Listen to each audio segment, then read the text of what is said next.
ఆరాధించాలనుకున్న ప్రతి ఒక్కరూ ఒక్క క్షణం లేచి నిలబడి ఆయన కృపను నోరారా పలికి, నీ కృపే లేకున్నా ప్రేమించావు, ఇది కేవలం నీ కృపయే.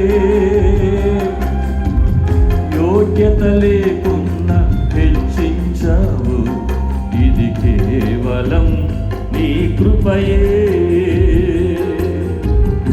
అర్హత లేకున్నా ప్రేమించావు, ఇది కేవలం నీ కృపయే.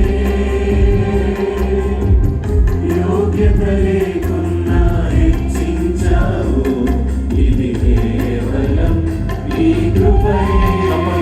అందరం కలిసి కృపయే కృపయే నేనేమై ఉన్నాను నీ కృపయే. చెప్పాలి కానీ చేసుకోండి. అవునయ్యా, నేను బ్రతికున్నానంటే నీ కేవలం నీ కృపయ్యా. ఎందుకు పనికి రాని నా బ్రతుకులో నీ కృప ఎంత గొప్పది తండ్రి.